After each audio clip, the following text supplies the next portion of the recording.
문재인 대통령과 바이든 대통령이 서울에서 정상회담을 한 뒤 열차를 타고 평양을 가서 김정은을 만나 남북미 정상회담을 갖고 종전을 선언합니다.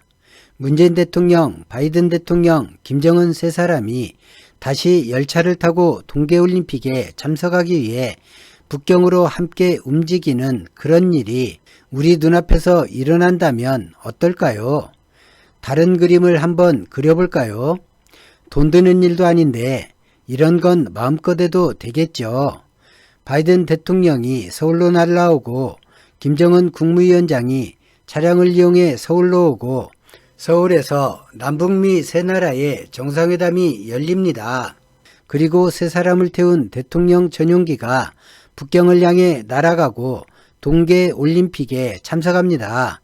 종전선언과 평화협정, 전작권 반환, 남북대화 북미회담의 시원한 소식은커녕 전작권 반환을 뒤로 미루겠다는 주한미군 사령관의 발언이 얼마 전 있었고, 계획이 처음 그대로 가지는 않는다. 최근 한 세미나에서 폴 러케머라 한미연합사령관이 전작권 전환과 관련해 한 말입니다. Most plans never survive first contact. And so as we move forward with our plan, we will adjust. But in all cases, I can assure you. 미국에선 느닷없이 한국 핵무장을 용인해야 한다며 전통적 핵확산 금지 정책이 흔들리는 의견도 나오고 종전선언에 부정적이라는 의견이 끝도 없이 나오고 있는데 궁금TV는 왜 이런 현실성 없는 말을 하고 있을까요? 대한민국 외교부가 최근 보인 행동 때문입니다. 그런데 우리 문재인 정부 특징이 뭘까요? 끈질기다는 것이고 한 번 물면 목줄이 끊길 때까지 풀지 않는 집념입니다. 특히 한반도 평화, 민족전쟁이 일어날 긴장감 해소를 위하는 일이면 결코 물러서지 않는 행보를 임기 내내 보여주었습니다. 세계가 혀를 내두르는 조금은 특이한 기록을 대한민국이 달성해버렸습니다. 기네스북에 오르진 않겠지만 역시 한국이다, 대단한 한국이다를 넘어서서 한국이 기록한 일이 일반적으로 과연 가능한 일이었는지가 세계를 아연실색하게 만들고 있습니다. 미국, 러시아, 중국, 영국, 프랑스 이 5개 나라는 안보리 상임 이사국입니다. 어떤 안건에도 거부권을 가진 나라이고 그만큼 세계 질서를 움직인다 할 수 있습니다. 세계에서 방귀 좀 낀다는 나라들에서 가장 바쁜 부처가 외교부입니다. 자국 내 일은 물론 국제정세에 관여하기 때문이고 국제정세에 관여할 때 힘을 유지하고 국제정세에 관여함으로써 흔히 말하는 우방국이나 우호국을 유지할 수 있습니다. 이 나라들 외교부는 그만큼 바쁘고 1년 내내 정해진 약속과 돌발적인 문제에 눈코 뜰 새 없는 하루하루를 보내는 곳입니다. 전통적으로 다른 나라를 움직이는 힘은 두 가지입니다. 하나는 군사력과 군사 동맹체입니다. 다른 하나는 무역을 통한 경제력입니다. 냉전시대가 종말을 구하고 마치 새로운 냉전시대가 다시 오는 듯해 보이지만 과거의 냉전시대에도 막지 못한 자본의 흐름 때문에 신냉전 자체는 불가능합니다. 너무나 많은 분야에서 각 나라가 얽혀 있습니다. 지나친 군사충돌이나 어느 한 나라에 의한 국제질서 훼손을 모든 나라가 원하지 않고 예전처럼 힘이 월등한 나라를 중심으로 당연한 우방, 당연한 적국 개념도 사라진 지 오래되었습니다. 이념을 중심으로 교류하던 당연함이 사라지자 강한 국가에 의존하려는 성향도 줄어들고 강한 국가 사이를 오가면서 서로서로 이용하는 시대가 되었습니다. 따뜻함은 사라지고 어찌 보면 비정함만 남은 그런 정치 무대가 되었습니다.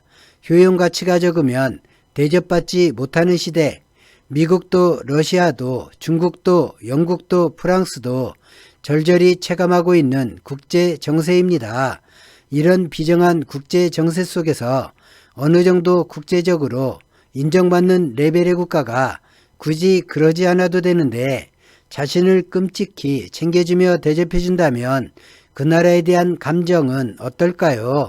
세계를 깜짝 놀라게 한 대한민국이 바로 그런 일을 버렸습니다. 미국을 설득하는 것으로 충분한 일이지만 대한민국 정부는 프랑스를 시작으로 미국, 러시아, 중국, 영국 외교부 장관은 물론 EU 집행부까지 1개월 이내에 모두 만났습니다. 왜 이런 광폭 행보를 해야 했을까에 세계의 관심이 증폭되고 있습니다. 한 달 사이에 유엔 안보리 상임이사국 전체 외교부 장관을 만난 정의용 장관 행보는 세계사적으로 유례를 찾아보기 힘든 일입니다.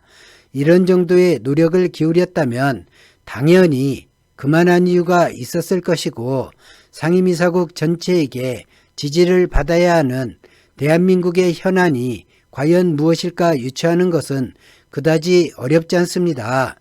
하나는 바로 종전선언이고 이것 한 가지만으로는 정의용 장관의 광폭 행보가 제대로 이해되지 않습니다. 종전선언을 반대하는 미국을 압박하는 수단이라고 해도 오히려 미국에 불쾌감만 전달할 수 있기 때문입니다. 그렇게 보자면 북한이 최근 주장하는 것이 바로 떠오르는데 바로 적대 정책 철회 주장입니다. 국제사회가 지지해야만 가능한 일, 그 중에서도 상임이사국들의 거부권 행사가 우려되는 것, 북한에 대한 유엔 제재입니다. 바이든이 북한에 대한 유엔 제재에 양보하려 했을 때 가장 걸림돌이 되는 것은 상임이사국 중에서 거부권을 행사하는 것이고 두 번째는 미국 내 정치권에서 반대하는 목소리입니다. 그런데 영국과 프랑스는 물론 러시아, 중국까지 북미 비핵화 협상에 북한의 참여를 조건으로 제재 일부 완화에 동의할 경우 미국 정치권에서 마냥 반대하기가 어려워집니다. 패권국이란 흐름을 찾아 앞서가는 것이지 흐름을 거스르며 모두와 맞서는 나라가 아닙니다. 트럼프는 이런 사실을 잘못 이해하는 바람에 국제사회에서 문매를 맞고 미국이란 나라 신용까지 잃어버리는 우를 범했습니다. 파리기후 협약 복귀나 WHO, WTO 관계 정상화, 이란 핵협정 복귀를 바이든이 추진해도 미국 정치권이 조용히 바라보는 이유도 그 때문입니다. 바이든은 제재 완화를 분명히 반대하고 있습니다. 하지만 바이든은 중국이란 나라에 집중할 때입니다. 외교적 성과가 나와야 되는 시점이기도 합니다.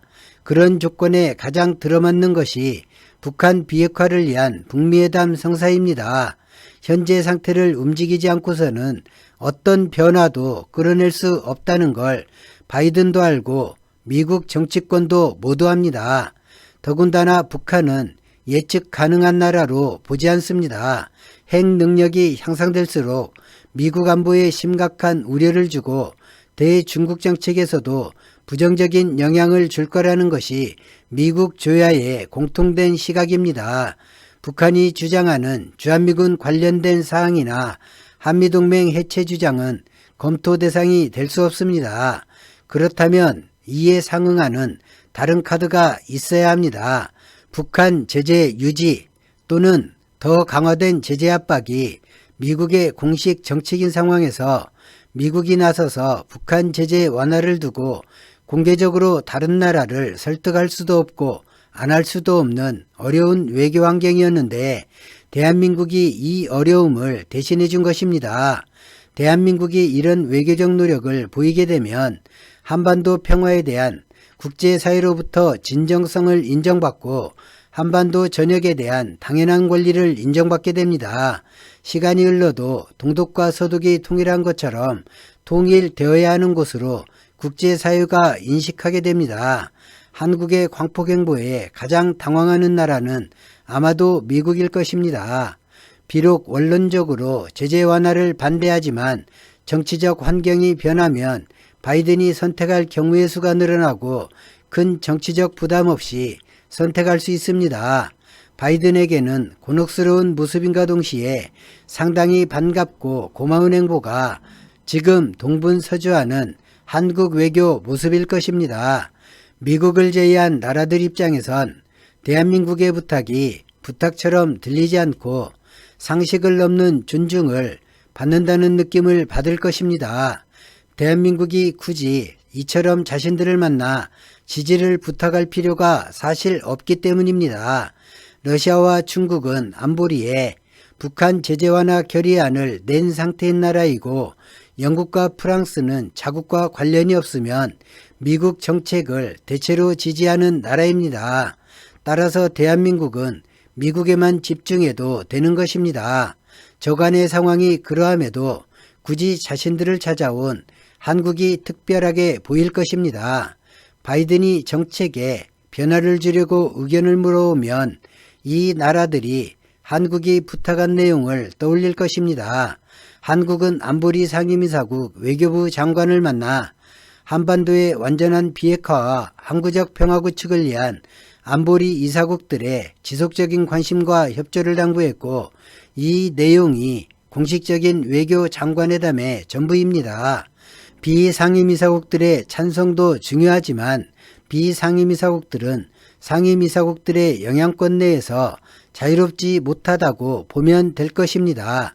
임기 내 반드시 성과를 내려야 하는 문재인 정부에 가슴 깊이 우러나는 고마움을 전합니다. 오늘 영상은 여기까지 하겠습니다. 도움이 되셨다면 구독과 좋아요 부탁드립니다. 궁금TV였습니다. 감사합니다.